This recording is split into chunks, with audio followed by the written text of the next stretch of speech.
দর্শক, আজ ভোর রাতে মুখোমুখি হতে যাচ্ছে পর্তুগাল এবং কলম্বিয়া। একদিকে দর্শক, আজ ভোর রাতে মুখোমুখি হতে যাচ্ছে পর্তুগাল এবং কলম্বিয়া। একদিকে ইউরোপের সেরা দল পর্তুগাল, যাকে সবাই চিনেন CR7 ক্রিস্টিয়ানো রোনালদোর দল। অন্যদিকে দক্ষিণ আমেরিকার অন্যতম সেরা প্রতিপক্ষ কলম্বিয়া। তাদের একটি জম্পেশ লড়াই আজকে আমরা দেখতে চাচ্ছি। তো শাহরিয়ার, কি হতে পারে আজকে? দেখুন, কলম্বিয়া পর্তুগালের জন্য খুব বেশি সুবিধা বা সহজ প্রতিপক্ষ হবে না, কারণ আমরা কিন্তু দেখেছি কলম্বিয়ার বিগত ম্যাচগুলো, এবং বলা যেতে পারে যে পর্তুগাল হয়তো বা ভালো কিছু করবে, তবেও কঠিন একটা লড়াই আমরা দেখতে পাবো। দক্ষিণ আমেরিকার যে দেশগুলো খেলে ফুটবল, তাদের মধ্যে কিন্তু কলম্বিয়া উল্লেখযোগ্য একটি দল। সেই ক্ষেত্রে আমরা যদি বিবেচনা করি যে ইউরোপের দল পর্তুগালের সাথে তারা যে খেলবে, অন্যান্য সহজ প্রতিদ্বন্দ্বী থেকে এটা কিন্তু আমার যেটা মনে হচ্ছে কঠিন খেলা হতে পারে। এখন দেখার বিষয় হচ্ছে, পর্তুগালে তো আমরা জানি যে CR7 বিশ্ববিখ্যাত রোনালদো খেলে। কলম্বিয়ায় কে আছে? কলম্বিয়ায় আমি যদি স্পেশালি যে নামটা বলতে চাই সেটা হচ্ছে রদ্রিগেজের কথা, কারণ সে দুর্দান্ত পারফরমেন্স করে। সে আমরা গত বিশ্বকাপেও দেখেছি তার পারফরমেন্স, এবং সে গোল্ডেন বুট জয়ী একজন খেলোয়াড়। তো মাঝে 22 বিশ্বকাপেও তার খেলা হয়নি, তো এবার আবার সে দলে প্রত্যাবর্তন করেছে। তো দেখা হয়তোবা তার কাছ থেকে ভালো কিছু আশা করতে পারি। সে কি পারবে তার দলে ভূমিকা রাখতে, অর্থাৎ পর্তুগালকে বিট করে তার দলকে বিজয় করতে পারবে? সে ক্ষমতা তার আছে? তার দেখুন, একজনের দ্বারা তো সম্ভব না, এটা তো লিওনেল মেসি না।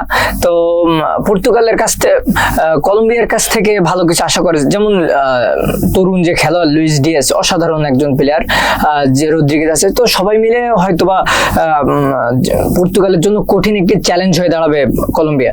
আমরা সম্প্রতি দেখেছি যে প্রথম ম্যাচে পর্তুগালের মধ্যে, দলের মধ্যে কিছুটা আলোচনা সমালোচনা, কিছুটা ভাঙন আমরা লক্ষ্য করেছি।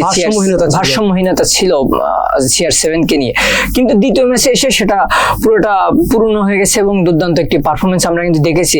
রোনাল্ডো 2 গোল করেছে, জোড়া গোল করেছে। তো এই প্রসঙ্গে যদি আসি, মেসি তো অনেক দূর এগিয়ে গিয়েছে, রোনালদো কিন্তু এখনো কিছুটা পিছিয়ে আছে গোলের পরিসংখ্যানে। এই আমরা যেমনটা দেখতে পাচ্ছি, এবার বিশ্বকাপে কিন্তু গোল করার জন্য মরিয়া হয়ে উঠছে প্রতিটি স্টার তারকা প্লেয়াররা। Messi, Mbappe, Vinicius junior, Haaland, Ronaldo তিনিও কিন্তু স্কোর করেছেন। এখন আজকের ম্যাচে কি আমরা তার পা থেকে আরো কিছু গোল দেখতে পারি?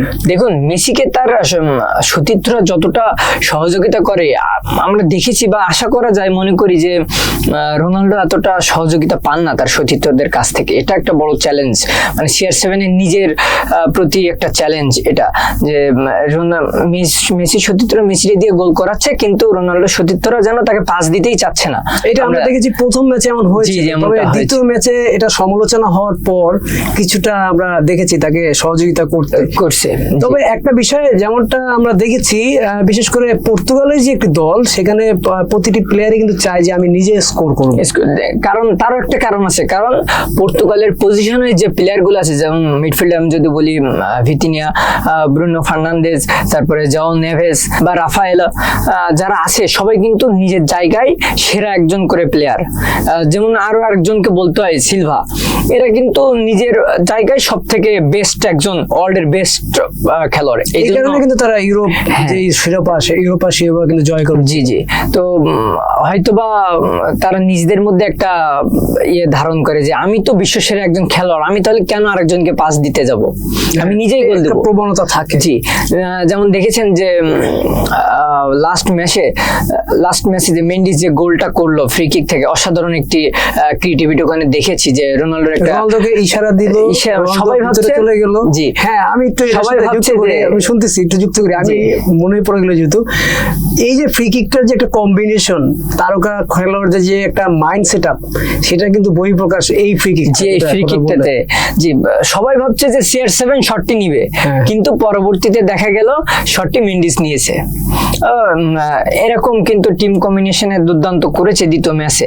তো সেই কম্বিনেশনটা যদি রাখতে পারে কলম্বিয়ার সাথে, হয়তোবা পর্তুগালে জয় পেতে পারে। যদিও তারা কিন্তু দুইটা টিমই নকআউটে চলে গেছে, এখন তাদের মধ্যে শুধুমাত্র গ্রুপ চ্যাম্পিয়ন হওয়ার জন্য যে লড়াইটা সেটি অনুষ্ঠিত হবে। কি হবে যদি গ্রুপ চ্যাম্পিয়ন হয়, কার সাথে খেলা হবে? দেখুন, যদি গ্রুপ চ্যাম্পিয়ন হয় তাহলে তাদের রাউন্ড অফ 32-এ এল গ্রুপের সাথে সহজ প্রতিপক্ষ পেতে পারে যে দল গ্রুপ চ্যাম্পিয়ন হবে। তো এল গ্রুপে এখন ঘানা আছে, ইংল্যান্ড আছে, ক্রোয়েশিয়া তো অবস্থা খুব একটা সুবিধাজনক নেই। তবু বলা যেতে পারে যদি কলম্বিয়া বা পর্তুগাল যে টিমই গ্রুপ চ্যাম্পিয়ন হোক, তাদের খেলা হয়তো বা ইংল্যান্ড অথবা ঘানার সাথে পড়তে পারে। আচ্ছা, সেক্ষেত্রে যদি ইংল্যান্ডের সাথে হয় সেক্ষেত্রে তো একটা জম্পেশ একটা লড়াই দেখা যাবে। আবার যদি উরুগুয়ের সাথেও হয় সেক্ষেত্রেও কিন্তু বলা যায় কিছুটা জম্পেশ লড়াই হতে পারে। আবার এমনটাও শোনা যাচ্ছে যে উরুগুয়ের সাথে আর্জেন্টিনার সাক্ষাৎ হতে পারে পরবর্তী নকআউট পরবর্তী মুভমেন্টে দেখা যেতে পারে। এখন প্রাথমিক পর্যায়ে আজকে যে গ্রুপ পর্বে যে শেষ ম্যাচ আমরা দেখতে যাচ্ছি, সেখানে কি রোনালদোকে স্কোর করবে? মানে বিশেষ করে আমরা আর্জেন্টিনার লিওনেল মেসিকে একাধিক গোল করতে দেখেছি। জি। তার মধ্যে যেমন একটা প্রয়াস রয়েছে, বিশেষ করে সংবাদ সম্মেলনে কিন্তু রোনালদো বলেছিল যে মেসির প্রশ্নতে সে কিছুটা বিব্রত বা এক প্রকার অ্যাভয়েড করে আসছে সাংবাদিকদের। আই এম ব্যাক এরকম হচ্ছে কিছুটা অ্যাভয়েড করে সে চলে গেছে। ওই কথাটা কি ধরে রাখতে পারবে? আই এম ব্যাক যেভাবে দাম্ভিকতার সাথে কথাটা বললো, যে মাঠের মধ্যে কিন্তু আমরা দেখেছি রোনাল্ডো গোল করার পরে সে বলেছে ক্যামেরার দিকে তাকে যে আই এম ব্যাক। তো যদি রোনাল্ডো স্কোর করে তাহলে তো টিম এবং তার নিজের ক্যারিয়ারের জন্য খুবই ভালো। আশা করা যায় রোনাল্ডো স্কোর করতে পারবে। এবার বিশ্বকাপে লিওনেল মেসি যেভাবে এগিয়ে যাচ্ছে, আমরা যদি তার সমপ্রতিদ্বন্দ্বী হিসাবে বিবেচনা করি সেক্ষেত্রে কিন্তু CR7 এর নাম চলে আসে। জি, তবু CR7 বর্তমানে তুলনামূলক কিছুটা পিছিয়ে আছে মেসির থেকে। এই বিশ্বকাপে কিন্তু সে শুরু থেকে কিছুটা পিছিয়ে আছে। এটা আমরা ওই প্রসঙ্গে না যাই যে দলগত যে সহযোগিতা সেটা আমরা যদি বাদ রাখি, নিজের যে চান্স, ব্যক্তিগত পারফরমেন্স বা ব্যক্তিগত, যেমন লিওনেল মেসি সুযোগ পেয়ে কিন্তু সেটা কাজে লাগিয়েছে বারবার। সেও কিন্তু সুযোগ পেয়েছিল, কিছুটা কাজে লাগাতে পেরেছে দ্বিতীয় ম্যাচে, প্রথম ম্যাচে কিন্তু কাজে লাগাতে পারেনি। আজকের ম্যাচে সে কি পারবে তাকে মেলে ধরতে, নাকি আবার প্রথম ম্যাচের মতো হারিয়ে যাবে? দেখুন, যেহেতু লাস্ট একটি ম্যাচ দুর্দান্ত পারফরমেন্স করেছে, হয়তোবা সেই ধারাবাহিকতায় এই ম্যাচটাও তারা জয় পেতে পারে বা রোনাল্ডোর কাছ থেকে আমরা গোল দেখতে পারি। এটা তো অবশ্যই পর্তুগালের সমর্থকরা দেখতে চাবে। একই সাথে CR7 এর অনেক ফ্যান রয়েছে, শুধুমাত্র যে পর্তুগাল সমর্থক তা না। জি, আরো অনেক প্লেয়ার রয়েছে, তারকা প্লেয়ারদের মধ্যে অনেকে কিন্তু CR7 কে পছন্দ করে। যেমন মেসি সমর্থকরা কিন্তু CR7 কে পছন্দ করে, অথবা ব্রাজিল সাপোর্টার নেইমারের সমর্থক যারা আছে তারা কিন্তু CR7 কে পছন্দ করে। তো CR7 এর একটি বড় সমর্থক গোষ্ঠী আছে আমরা বলতে পারি। তো সবাই চাইবে যে ক্রিস্টিয়ানোর কাছ থেকে একটি গোল দেখার জন্য। আমরা এই ক্রিস্টিয়ানোর যেমন পারফরমেন্স আগে দেখতাম, বিশেষ করে যে স্কিলটা তিনি দিত খেলার মাঠে, দুর্দান্ত গতিতে বুলেট বল নিয়ে ছুটে যাওয়া, যে শটগুলো দিত, একটা যে প্রাণবন্ধ একটা যে মোমেন্ট টাইম তিনি যে ক্রিয়েট করতেন খেলার মাঠে, এবার বিশ্বকাপে এটা কিছুটা মিসিং মনে হচ্ছে নাকি? কারণ এটা মিসিং হওয়ার একটা কারণ আছে। দেখুন, বয়সের একটা ব্যাপার আছে। রোনাল্ডো তো 41-42 এরকম বয়স হয়ে গেছে। তো সেক্ষেত্রে হয়তোবা সে তার নিজে চায়, কিন্তু বয়সের কারণে, বয়সের ভারে সেটি করতে পারে, বয়সটাকে ধরে রাখে। তারপর তার যে ক্ষিপ্রতা এটি কিন্তু আমরা দেখতে পারি, এবং তার শটের যে পাওয়ার সেটিও কিন্তু আমরা দেখতে পাই। তবে আগের তুলনায় এখন একটু হয়তোবা পারফরমেন্সের ঘাটতি আছে, বা যে তার ক্ষিপ্রতা কিছুটা সংকীর্ণ আমরা লক্ষ্য করতে পারি। আচ্ছা, তাহলে এবার বিশ্বকাপে আমরা যেমনটা দেখতে পাচ্ছি, সূচনা লগ্নে কিন্তু লিওনেল মেসি গোল করে কিন্তু তাক লাগিয়ে দিয়ে হ্যাটট্রিক করেছে। পরবর্তী ম্যাচেও কিন্তু সে আবার গোল করেছে। জি, টোটাল তার 2 ম্যাচে 5 গোল। পক্ষান্তরে ক্রিস্টিয়ানো রোনালদো তিনি 2 গোল করেছে। 2 ম্যাচে 2 গোল, তার মধ্যে বলা যায় এক ম্যাচে 2 গোল। জি, এখন আজকে তাদের গ্রুপ পর্বে 3য় ম্যাচ। আজকে যদি ক্রিস্টিয়ানো 3 গোল করতে সক্ষম হয়, যেটা অনেক চ্যালেঞ্জ ফুটবলের ক্ষেত্রে, ক্ষেত্রে মানে হ্যাটট্রিক করাটা কিন্তু কিছুটা চ্যালেঞ্জিং। যদি সে এটা করতে সক্ষম হয়, যেহেতু অনেকগুলো প্লেয়ার কিন্তু হ্যাটট্রিক করতে পেরেছে। এই আমাদের যদি দেখি কিছুদিন আগে ডেম্বেলে যে লাস্ট ম্যাচটাতে ডেম্বেলে কিন্তু সেও কিন্তু হ্যাটট্রিক করেছে। এখন বলা যায় যে কিছুটা করতেও পারে, সেক্ষেত্রে মেসিকে সে ধরতে পারবে। আদারওয়াইজ মেসি তো আবার এগিয়ে যেতে পারে। সকাল 8টার যে ম্যাচ হবে আর্জেন্টিনার, সেখানে কিন্তু আর্জেন্টিনার প্রতিপক্ষ সহজ একটি দল, হ্যাঁ সেখানে মেসি কিন্তু গোল করতে পারে, সম্ভাবনা বেশি। সেক্ষেত্রে মেসি তো আরো এগিয়ে যাবে। এখন রোনালদো যে বললো আই এম ব্যাক, সেই যে আই এম ব্যাকটা বললো মেসির সাথে কম্পেয়ার করে, সেটা কি সে ধরে রাখতে পারবে ওই শব্দটা? জি, আই এম ব্যাক যেটি উনি বলেছেন কলম্বিয়ার সাথে, সেটি তাকে ধরে রাখার জন্য কঠিন একটা চ্যালেঞ্জ হয়ে দাঁড়াবে। কারণ কলম্বিয়া কিন্তু খুব নর্মাল বা ছোটখাটো একটি দল নয়। অবশ্যই জর্ডানের থেকে অনেক বেটার একটি দল কলম্বিয়া। জি, তারা বিশ্বকাপের দাবিদার না হলেও তারা ফাইনালও খেলেছে। তারা কিন্তু বিশ্বকাপের দাবিদার না হলেও তারা কোয়ার্টার বা সেমি পর্যন্ত খেলার একটি এরকম ভারসাম্যপূর্ণ একটি দল। তো তাদেরকে সহজভাবে দেখার কোনো সুযোগই থাকবে না রোনালদো বা পর্তুগালের কাছে। তো অবশ্যই একটি দুর্দান্ত ফাইট হবে কলম্বিয়ার সাথে ম্যাচটি। তো এখানে যদি রোনালদো যদি নিজে পারফরমেন্স করতে পারে বা গোল করতে পারে, সেক্ষেত্রে অবশ্যই তাকে এগিয়ে রাখা যাবে। কারণ এত শক্তিশালী একটি দলের সাথে রোনালদো যদি স্কোর করে, এটা কিন্তু আর্জেন্টিনা যে টিমের সাথে বিগত খেলেছে, যেমন আলজেরিয়া বা অস্ট্রিয়া, জর্ডানের সাথেও খেলবে, এদের থেকে কলম্বিয়া একটি শক্তিশালী দল, জি অনেক গুণ এগিয়ে। ক্রিস্টিয়ানো বা পর্তুগালের জন্য কলম্বিয়া একটি শক্তিশালী প্রতিপক্ষ, একটা হুমকি হয়ে দাঁড়াতে পারে। এইবার বিশ্বকাপের এই সকাল গড়ালেই কিন্তু আর্জেন্টিনা খেলা হবে। জি, তো যদি রোনালদো এবার ম্যাচে হ্যাটট্রিক করতে পারে, সেক্ষেত্রে কিন্তু মেসিকে ধরে ফেলবে। জি, যদি হ্যাটট্রিক করতে, আর যদি শুরুর একাদশে মেসি না থাকে, মেসি যদি 5 গোলে আটকে থাকে বা পরবর্তী তার আগের ম্যাচে যদি রোনালদো হ্যাটট্রিক করে বসে, তাহলে মেসির কাছাকাছি চলে আসবে রোনালদো। আচ্ছা, এই বিশ্বকাপের হ্যাটট্রিক রোনালদো এবং মেসির মধ্যে কে সর্বপ্রথম করেছে? বিশ্বকাপ হ্যাটট্রিকে যদি বলি, মেসি রোনালদোর ভিতরে সর্বপ্রথম রোনালদো হ্যাটট্রিক করে স্পেনের বিপক্ষে। এটা হচ্ছে 2018 বিশ্বকাপে স্পেনের বিপক্ষে রোনালদো হ্যাটট্রিক করে। তার মানে বলা যায় যে আমরা হ্যাটট্রিক নিয়ে যে মেতে রয়েছি, রোনালদো সর্বপ্রথম মেসির আগে হ্যাটট্রিক করেছে। তবে গোলের পরিসংখ্যানে মেসি এগিয়ে আছে 18টি গোল বিশ্বকাপ ইতিহাসে সর্বোচ্চ। তবে মনে হয় না বেশি দিন এই রেকর্ড ধরে রাখতে পারবে, কারণ এমবাপ্পে যেভাবে আগাচ্ছে, হালান্ড যেভাবে আগাচ্ছে, তবে হালান্ডের থেকে এমবাপ্পে মেসির রেকর্ড দ্রুত ক্রস করার সম্ভাবনা বেশি। এটা অবশ্যই, কেননা তারা তো উদীয়মান, মাত্র 2টা বিশ্বকাপ খেলছে এমবাপ্পে, একটা চ্যাম্পিয়ন হয়েছে আর একটা রানার আপ হয়েছে, আর এই তাদের তৃতীয় বিশ্বকাপ এমবাপ্পের জন্য। তো সে হয়তোবা রোনালদো বা মেসির মতো 6টি বিশ্বকাপ খেলতে পারে। তো সে যদি 6টি বিশ্বকাপ খেলে, তাহলে অবশ্যই মেসি রেকর্ড টপকে যেতে পারবে। এটা হতেও পারে যদি তার খেলার ধারাবাহিকতা ধরে। তবে রোনালদোর যে দলটা, পর্তুগালের যে দলটা রয়েছে, আমরা যদি মেসির দলের সাথে কম্পেয়ার করি, মানে আর্জেন্টিনার সাথে যদি কম্পেয়ার করি, আর্জেন্টিনা যেমন প্রতিটি প্লেয়ার মেসিকে সহযোগিতা করছে এবং রেজাল্ট পাচ্ছে, জি একইভাবে যদি রোনালদোকে সহযোগিতা করে, সেক্ষেত্রে কি তারা ভালো রেজাল্ট পাওয়ার সম্ভাবনা থাকে? দেখুন, আমরা কিন্তু প্রথম ম্যাচে দেখেছি অনেকগুলো গোল্ডেন চান্স রোনালদো মিস করেছে।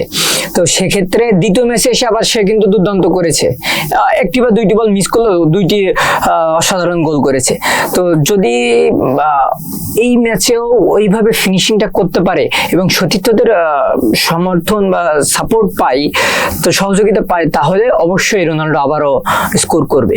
আচ্ছা, কি মনে হয় একটি শিরোপা জেতার জন্য কি দলগত পারফরমেন্স প্রয়োজন নাকি ব্যক্তিগত পারফরমেন্স প্রয়োজন? একটি শিরোপা জেতার জন্য অবশ্যই দলগত পারফরমেন্সটা প্রয়োজন, কারণ ব্যক্তিগত পারফরমেন্স দিয়ে দলকে বেশি দূরে এগিয়ে নিয়ে যাওয়া যায় না। দলগত, যেমন আমি যদি রোনালদোর কথাই বলি, পর্তুগালের কথাই বলি, রোনালদো খুব করে চাই যে পর্তুগালকে বিশ্বকাপে মঞ্চে বা বিশ্বকাপের যে ফাইনাল, স্বপ্নের ফাইনাল, সেখানে নিয়ে যেতে, কিন্তু তাদের দলগত একটা ভারসাম্যহীনতা না থাকার কারণে এটা সম্ভব হচ্ছে না। আমরা প্রথম ম্যাচে যেমনটা দেখেছি, ভারসাম্যহীনতায় ভুগছে পর্তুগাল। আচ্ছা, আমরা একটা ম্যাগাজিন দেখেছি, পৃথিবী আঁকা রয়েছে, সেখানে পৃথিবীর সমসাময়িক যত রাজনৈতিক বিষয় রয়েছে সেগুলো সব ঘটছে, এবং পৃথিবীর বাইরে একটা ছেলে ফুটবল খেলছে, বিশ্বকাপের ফুটবলে সে লাথি মারছে, এবং ওই লাথি থেকেই ফুটবলটা তৈরি হয়েছে। এবং ওই যেই ছেলেটা ফুটবলে লাথি মারছে, তার গায়ের রং ছিল লাল, এবং পর্তুগালের সম্পূর্ণ ড্রেসের কালার হচ্ছে এবারকে লাল, মানে যেটা হোম কিট। অনেকে বলছে এবার বিশ্বকাপে রোনালদো কাপ নেবে, এটা অনেকটা পাতানো। এই বিষয়ে কি বলবেন? দেখুন, দেখুন আমরা যেটা জানি যে আমেরিকার একটা কার্টুন আছে যেটি, ওখানেও কিন্তু বলা হয়েছে যে রোনাল্ডো 26 সালে রোনাল্ডো বিশ্বকাপ জিতবে। এবং আমরা যদি বলি যারা ফুটবলের দিকে নজর রাখে তারা অবশ্যই ঘানার এই তান্ত্রিককে চিনে। তো তিনিও বলেছেন যে রোনাল্ডো কাপ নিতে পারে। তো তিনি নানা ধরনের মাঠে যে তান্ত্রিক জি জি ঘানার সাথে যে হ্যারিকেনকে আটকানোর জন্য ইংল্যান্ডের সাথে যে, তো উনিও কিন্তু বলেছে যে রোনাল্ডো 2026 বিশ্বকাপ জিততে পারে। তবে তার পেছনে তিনি হাস্যকর একটি শর্ত দিয়েছেন। কি শর্ত? তিনি বলেছেন যে 17 বোতল যদি হুইস্কি এবং মাদকদ্রব্য সে যদি নদীতে ঢালতে পারে তবেই হচ্ছে রোনাল্ডো 26 সালে বিশ্বকাপ জিততে পারে। এটা কি মনে হয় রোনাল্ডো নদীতে হুইস্কি ঢালবে? না না, হুইস্কি বা যে মাদকদ্রব্য এটি অবশ্যই আমার যেটা ধারণা এটা শুধুমাত্র হাস্যরস, এছাড়া আর কিছুই না। কিন্তু আমরা একটা রহস্যময় বিষয় ঘুরতে দেখেছি এবার বিশ্বকাপের শুরু হওয়ার পূর্বে আমরা দেখেছি ক্রিস্টিয়ানো রোনালদো কিন্তু হোয়াইট হাউসে গিয়েছিল, ডোনাল্ড ট্রাম্পের সাথে সাক্ষাৎ করেছে। মেসিও গিয়েছিল, আর কাউকে কিন্তু সেভাবে যেতে কিন্তু নজরে আসেনি। এই দুই তারকা কিন্তু গিয়েছে এবং আমরা বিভিন্ন ম্যাগাজিন এবং বিভিন্ন কার্টুনে কিন্তু ইঙ্গিত দিচ্ছে এবার পর্তুগাল নেবে। মানে প্রেডিকশন কথা যদি বলি সেটাও বলতে পারেন, আবার আলোচনার কথা যদি বলি যে কিছু ইঙ্গিত দিয়ে রাখা, সেখানে কিন্তু দেখতে পাচ্ছি যে পর্তুগালকে এগিয়ে রাখছে। এখন কি মনে হয় দিন শেষে গত বিশ্বকাপে আমরা দেখেছি লিওনেল মেসি কাপ নিয়েছে, যার একটা আক্ষেপ ছিল, একটা বিশ্বকাপ দরকার ছিল। এবার বিশ্বকাপের সেই আক্ষেপ কিন্তু রয়েছে রোনালদোর। জি, সেই ক্ষেত্রে কি এমন হতে পারে? যদি এমন হয়ে যায়, যদি আমরা দেখি যে ফাইনালি পর্তুগাল কাপ নিল, সেক্ষেত্রে কি বলা যাবে যে ফিফা আসলে এগুলো পাতানো ম্যাচ থাকে? দেখুন এবার যদি আর্জেন্টিনা আবারও কাপ নেয় সেক্ষেত্রে আমরা বলতে পারি যে এটা পাতানো বিশ্বকাপ, কারণ আমরা সবাই জানি ফিফা প্রেসিডেন্টের খুব পছন্দের একজন খেলোয়াড় মেসি। তো পর্তুগাল যদি কাপ নিয়ে বসে তাহলে আমরা বলবো যে যে ভবিষ্যৎবাণীগুলো হয়েছে সেগুলো অবশ্যই সত্য। কলম্বিয়ার রদ্রিগেজ কি কোনো স্কোর পাবে আজকে? রদ্রিগেজ তো দীর্ঘদিন পরে এসেছে বিশ্বকাপে, তো বলা যেতে পারে যে দীর্ঘ একটা ইনজুরি থেকে সে এসেছে। তো হয়তোবা কারণ পর্তুগালের ডিফেন্স লাইন কিন্তু হাই আমরা জানি, তো হয়তোবা তাদের জন্য কিছুটা চ্যালেঞ্জ হয়ে দাঁড়াবে স্কোর করা। তবে সর্বোপরি যদি বলতে চাই, যদি একটি প্রতিদ্বন্দ্বিতাপূর্ণ একটি দুর্দান্ত লড়াই আমরা এখানে দেখতে পাবো। আচ্ছা, সেটা বুঝতে পারলাম। তবে শেষ পর্যায়ে যদি আমরা কথা বলি, আলোচনা বোঝা যাচ্ছে যে আজকের ম্যাচে পর্তুগাল স্কোর করবে বা পর্তুগাল তাদের বিজয় ছিনিয়ে নিতে পারে, অথবা ড্র হওয়ার সম্ভাবনা আছে। তবে দ্বিতীয় রাউন্ডে যাওয়ার ক্ষেত্রে আজকের ম্যাচ তো অনেক গুরুত্বপূর্ণ ভূমিকা রাখবে। যদি ড্র করে তাহলে গোল ব্যবধানে যিনি এগিয়ে আছে সে গ্রুপ চ্যাম্পিয়ন হবে। দুজনই কিন্তু নকআউট নিশ্চিত করে ফেলেছে, তবে এখন হচ্ছে গ্রুপ চ্যাম্পিয়ন লড়াই। রাউন্ড অফ 32 তে সহজ প্রতিপক্ষ পাওয়ার জন্য লড়াই হবে গ্রুপ চ্যাম্পিয়ন হয়ে। অবশ্যই এটা তো সবাই চাবে যে আমি, এটা কমন একটা বিষয় যে গ্রুপ চ্যাম্পিয়ন সহজ দলের সাথে খেলবে, রানার কঠিন দলের সাথে খেলবে। এটা অবশ্যই বুঝতে পারলাম। তবে একটা বিষয়ে রোনালদো কিছুটা পিছিয়ে আছে গোল ব্যবধানে, ব্যক্তিগত যে অর্জন সেক্ষেত্রে কিছুটা পিছিয়ে আছে। যদি আজকে স্কোর করে সেক্ষেত্রে সে ওই গ্যাপটা কিছুটা ফিল আপ করতে সক্ষম হবে। কারণ ম্যাচ তো আরো বাকি রয়েছে, যাদের সাথে প্রতিযোগিতা হতে পারে তারা পরবর্তী ম্যাচে স্কোর নাও করতে পারে। সেক্ষেত্রে তাকে ধরতে হবে একটা কঠিন চ্যালেঞ্জ, প্রথমত দলকে জিতানো এবং নিজের ধারাবাহিক পারফরমেন্স, নিজের ব্যক্তিগত পারফরমেন্স তুলে ধরা। দেখুন আর্জেন্টিনার মেসির জন্য কিন্তু সহজ প্রতিপক্ষ অপেক্ষা করছে রাউন্ড অফ 32 বা কোয়ার্টার ফাইনাল পর্যন্ত তাদের জন্য সহজ প্রতিপক্ষ। তো মেসির জন্য স্কোর করে তার ব্যক্তিগত অর্জনকে এগিয়ে নিয়ে যাওয়া খুবই সহজ, তবে রোনাল্ডোর জন্য জিনিসটা অনেক কঠিন। এটা কি অবিচার মনে হয় অন্যান্য দলের সাথে যদি আমরা কম্পেয়ার করি? আলোচনা কিন্তু এমন হয় যে আর্জেন্টিনাকে কোয়ার্টার ফাইনাল অবধি সহজ দলের সাথে দেয়া হয়েছে। আমরা যেমনটা দেখেছি যে গ্রুপ পর্ব শেষে অনেকগুলো দলের সাথে কিন্তু একটা হিসাব কিতাব করে কিন্তু তারপরে নির্ধারণ হচ্ছে যে এই দলের সাথে খেলা। সেক্ষেত্রে কিভাবে আর্জেন্টিনা ধারাবাহিক ভাবে সহজ দলের সাথে প্রতিনিয়ত পড়ে যাচ্ছে? দেখুন এটা কি কাকতালীয় নাকি এটা একটা মারপ্যাচের একটা বিষয়? দেখুন এখানে হয়তো ফিফার কোনো মারপ্যাচ থাকতে পারে, কারণ ওদের ভিতরে কি চলছে আমরা তো সঠিক বলতে পারি না। তবে আমরা যেটা দেখতে পাচ্ছি সেখান থেকে আমরা বলতে পারি যে যেভাবে জিনিসটি সাজানো হয়েছে বা যেভাবে চলছে ফিফা নিয়ম অনুযায়ী চলছে, যে আর্জেন্টিনা তুলনামূলক সহজ দল পেয়ে যাচ্ছে, এটা কিন্তু সাজানো না, এটা শুরু থেকে নিয়ম করা, খেলা শুরু হওয়ার আগে থেকেই নিয়ম বহির্ভূত ভাবে চলছে। তবে আপাতত দৃষ্টিতে যেমনটা দেখতে পাচ্ছি বিশ্বকাপ কিছুটা জমে উঠেছে, বিশেষ করে একক পারফরমেন্সে যাদেরকে আমরা গোল্ডেন বুটের এবং গোল্ডেন বল নেয়ার জন্য যাদেরকে আমরা এগিয়ে রাখবো, তো তাদের দিকে কিন্তু সবাই তাকিয়ে আছে। এবং তরুণ খেলোয়াড়দের মধ্যে ইয়ামাল তিনি কিন্তু একদমই আগিয়ে আছে, আমরা ইমাজিন প্লেয়ারদের কিন্তু একটা পুরস্কার নিতে দেখি, সেখানে হয়তো সে পেতে পারে একটি পুরস্কার। হ্যাঁ, পেতেই পারে, স্বাভাবিক। তো সবশেষে বলা যায় আজকের ম্যাচে পর্তুগাল জিতছে, মোটামুটি একটা জম্পেশ লড়াই হচ্ছে। জি, এবং সবাই তাকিয়ে আছে এবার ক্রিস্টিয়ানো কি করে, ক্রিস্টিয়ানোর দিকে তাকিয়েছে, সে মেসির সমানে বা মেসিকে এগিয়ে যেতে পারে কিনা, সবাই ক্রিস্টিয়ানোর দিকে তাকিয়ে আছে। যেহেতু কিছুটা ডিফারেন্সে প্রথম পর্তুগালের খেলা, তার কিছুটা গ্যাপ দিয়ে আর্জেন্টিনার খেলা, দুইটা খেলাই তো কাছাকাছি। জি, দুইটা সবাই রাত থেকে সকাল পর্যন্ত কেউ ঘুমাচ্ছে না, দুর্দান্ত একটি লড়াই আমরা দেখতে পাবো। অবশ্যই। যদিও পর্তুগালের ম্যাচটা কিছুটা চ্যালেঞ্জিং হবে, কিন্তু আর্জেন্টিনার প্রতিপক্ষ তুলনামূলক সহজ। অবশ্যই, এটাই দেখলাম আমরা। তো দর্শক, একটি জম্পেশ লড়াই দেখার অপেক্ষায় কিন্তু রয়েছে পর্তুগালের সমর্থক। বিশেষ করে আজকের ম্যাচে কিন্তু একটি দুর্দান্ত লড়াই হবে এমন প্রত্যাশা সকলেই করছে। তবে সকলে তাকিয়ে থাকবে CR7 এর দিকে, কি করে ক্রিস্টিয়ানো রোনালদো, তার পা থেকে কেমন গোল আসবে, গোলের অপেক্ষায় থাকবে অবশ্যই। বিশেষ করে ক্রিস্টিয়ানো রোনালদো কি পারবে লিওনেল মেসিকে ধরতে, নাকি কিছুটা পিছিয়ে থাকবে, এই প্রশ্নের উত্তর কিন্তু আমরা খেলা শেষেই বুঝতে পারবো। এবং দর্শক, আজকের পর্ব আমরা এখানেই শেষ করছি, পরবর্তীতে কিন্তু আবার আপনাদের সাথে দেখা যাবে অন্য কোনো ম্যাচের শুরুতে। সবাই ভালো থাকবেন, সুস্থ থাকবেন, সেই কামনা করে আজকের মতো বিদায় নিচ্ছি। আল্লাহ হাফেজ।